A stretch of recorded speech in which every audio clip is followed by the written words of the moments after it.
Ba't ang bilis mo magsalita? Ano pong gamit mong skincare? Ano po yung mga challenges na hinaharap nyo noong nagsisimula pa lang kayo mag-vlog at paano nyo nalampasan?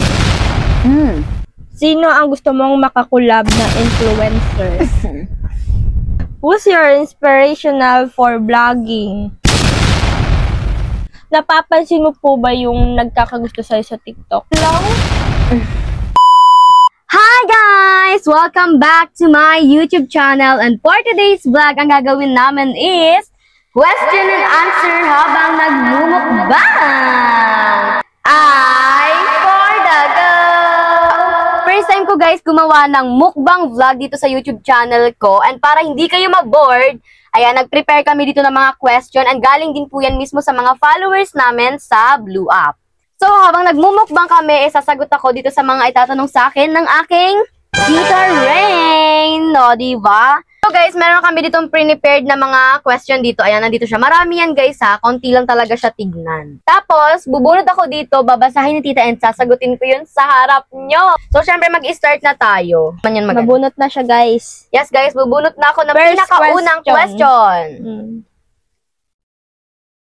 Ito. Okay. By the way guys, ang mumukbangin pala namin is pizza, burger, and balot. Syempre, favorite namin ang balot eh. Sino ang naghikayat sa'yo sa paggawa ng mga videos? Hindi ako totally hinikayat kasi pangarap ko talaga guys mag-vlog since noon pa. Tapos si mama lang yung nag-start and pinagpatuloy ko lang siya. Kaya pangarap ko talaga mag-vlog. Yeah. Sinamahan lang ako ni mama para kasi nga sobrang kinakabahan ako, mahiyain ako, parang wala akong lakas na loob na mag-vlog nun. Kung hindi pa dahil kay mama siguro, hindi pa ako mag-vlog. Kaya si mama. Oh, si mama guys ang pinakaunang nag-vlog. Ano lang ako, parang sumunod lang ako. Kaya tapos na tayo sa pinakaunang question. Parang nakakakaba naman to. Ito. Basahin natin ulit. Balot. Ano motto mo sa buhay? Sa ngayon, ang motto ko sa buhay is yung motto ko pa rin since noong mag-start ako mag-vlog. Yung ano, if you can dream it, you can do it. Sa mga matagal na sumusuporta sa akin, alam nyo yan kasi nasa bio ko yan dati and nasa cover photo ko rin yan ngayon. Kaya yun ang motto ko sa buhay. If you can dream it, you can do it. Yan, kakakaba naman. Who's your inspirational for vlogging? My family. Number one. Number one sa ang ano ko is my family. Kasi, ang reason din naman kung ba't ako nagbablog is para mabigay ko lahat ng gusto ng family ko at makaahon kami sa kahirapan. Hindi naman kami super hirap talaga, pero gusto ko nga yun eh. Gusto ko mabigay yung magandang pangarap. Ay, gusto ko mabigay yung mga pangarap ng pamilya ko. Kaya, family ko talaga ang pinakaunang inspiration ko. So true. Ito na. Patay, ano eh. Siyempre, titikman natin tong pizza burger na binili nila mama. Yung isa. Wow! Yan, look at that. So yummy! Pizza burger. Here. Sino ang gusto mong makakulab na influencer? Marami. Pero kung papipiliin ko talaga, kung may pagkakataon talaga na kahit sino pwede mo makakulab, si Ivana Alawi. Wow! Gusto kong makasama si Ivana Alawi na magmukbang din. Talaga naman.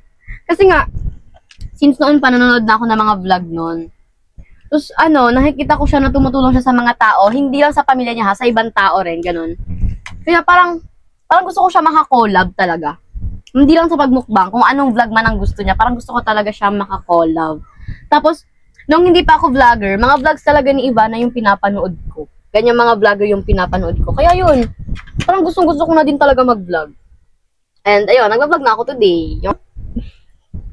Ano po yung mga challenges na hinaharap nyo noong nagsisimula pa lang kayo mag-vlog at paano nyo nalampasan? Nagkaroon mo ng tubig. Ginabahan yun.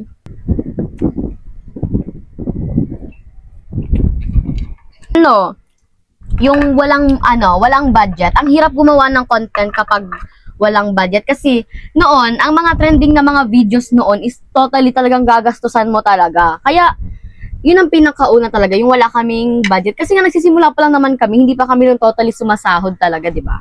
O go, next question. Next question, please. Sana Thank you for naintindihan nyo yung ano ko, sagot answering ko. my question. Answering my question. Masaya po ba kayo ngayon sa narating mo? Yes. Super masaya. Kasi, pangarap ko maging vlogger, di ba?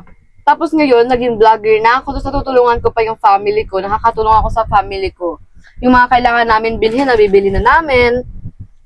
Yung mga kailangan talaga namin na bagay is nabibili na namin. Hindi na kailangan ma-stress na magulang ko para mabili namin yung bagay na yun. Kaya naman kung tatanungin niyo ako kung masaya ba talaga ako sa narating ko, yes, super saya. Nakaka-enjoy na nakakatabang puso. Nakakatabang puso. Bakit hindi ka pa mag-change profile picture 1.6 followers ka na? Nagbalak din kami nun mag-change. Pero naisip namin na wag na. Kasi, yun na yung profile ko nung makilala ako ng mga followers ko eh. Yun talaga yung reason kung ba't ayaw namin palitan. Para naman, hindi nyo ako makalimutan. Hindi kita kakalimutan. Ilan taon ka na? 13 years old na po ako. Malapit na ako mag-14. Darating na June. Napapansin mo po ba yung nagkakagusto sa'yo sa TikTok? Guys, oo. Napapansin ko yung mga edit nila, yung mga post nila, ayun. In-heart ko pa nga yung ibang nagpo-post eh. Wala naman problema sa akin yun kahit i-post nila ako ng ganon, kahit magkagusto sila or anything Tulad else. ni ano? Huwag ka magbanggit. Kasi, nagva-vlog ako eh. Of course, meron mga mag-i-inspire sa akin, or anything else, ganon. Kaya, okay lang. Alam niyo ba, proud bang ako pag napupost akong ganon? Sinesend sa akin ng mga classmate ko, sasabihin nila, oh my God, I'm so proud of you. May nagpo-post sa yung ganito, ganyan. May nagkakagusto sa yung ganito, ganyan. Ganito, ganon. So, ayun, napapansin ko naman sila. Minsan, ina-heart ko pa. Ano pong gamit mong skincare? Actually, wala akong ginagamit ng skincare. Hindi ako nag-i-skincare. Pag masyadong marami akong nilalagay sa mukha ko, nagkakaroon ako ng maraming pimples. And ayoko magkaroon ng maraming pimples.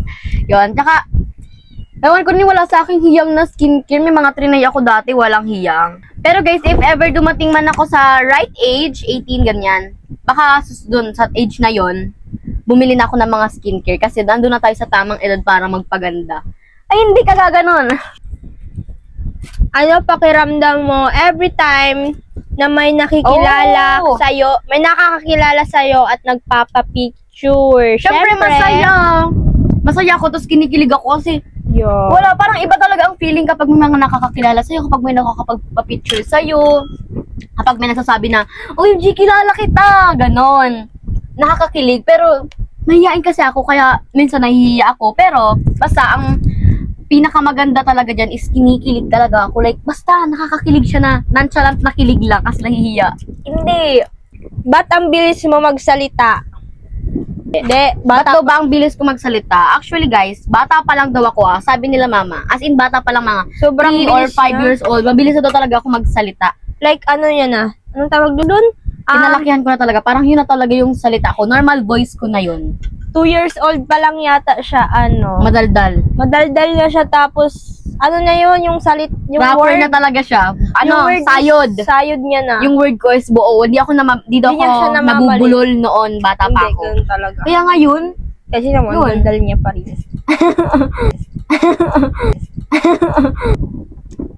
Ano yung salita or nasa puso mo nung nakabili ka na ng iPhone? thank you Lord, syempre. Nasa utak ko talaga nun. Masakit pa yung pa ako nun nung bumili kami ng iPhone. Sabi ko, OMG, ito na ba talaga yun? Nananaginip ako, kurutin niyo ako. Hindi. Parang napapatake Lord ka na lang talaga. Kasi yung pangarap ko na cellphone, alam niyo ba, pangarap ko magkaroon ng iPhone. Kasi nga, para gumanda na lalo yung quality ng pag-vlog ko, marami din nagsasabi sa akin na mag-switch ka na ba sa iPhone, ang labo ng camera mo, ganito ganyan. Kaya, pangarap ko talaga ba mag-iPhone. Kaya naman nung nagka-iPhone ako, mapapa-thank you Lord ka na lang na parang gusto ko nang dumive dyan, oh. Hindi ka magda-dive.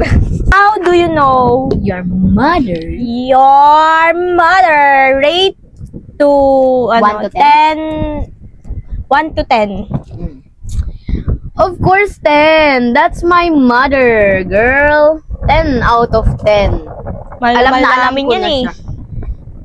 Alam na namin yan si mama. Kapag alam ko na kung naiiyak siya, or may problema yan. Basta alam ko, nagets ko na. Bukod sa pagbablog, ano pa ang gusto mong gawin or pangarap mo? Maging artista and maging model. That's all! Ang gusto ko is maging artista ako, pero mahiyain. Charis, hindi. Gusto ko maging artista ako and gusto ko maging model. Kahit anong gusto ko yung magmo-model ako ng mga clothes. Kasi nga, ang dami ko nakikita sa sa TikTok. Mga nagmo-model ng mga clothing. Kaya gusto ko din yun. Kaya, sa mga, ay, hindi ka magpaparinig. Sobrang angas kasi tignan nun, be. Like, diba? Last na, guys. Ilan kayong magkakapatid? 3 daw po para I love you. Hindi 3 po talaga kayo magkakapatid. Ako lang ako ang panganay and ako ang only girl. Siyempre sunod si Kuya Moon. Yan, si Kuya Moon. Tapos sunod is si Storm. 3 po kami magkakapatid. So guys, ubos na yung mga question namin and thank you very much sa mga followers ko na nagtanong dun sa comment section. Ayan, maraming salamat sa inyong mga katanungan. And syempre, hanggang dito na lang ang ating vlog. Ayan. Mag-comment na kayo kung anong next vlog naman ang gagawin natin. Baka gusto yung challenge. Charis. Yan. So, ayun. Hanggang dito na nga lang. Yun lang. Salamat. Bye-bye. And God bless. Thanks for watching. Mwah!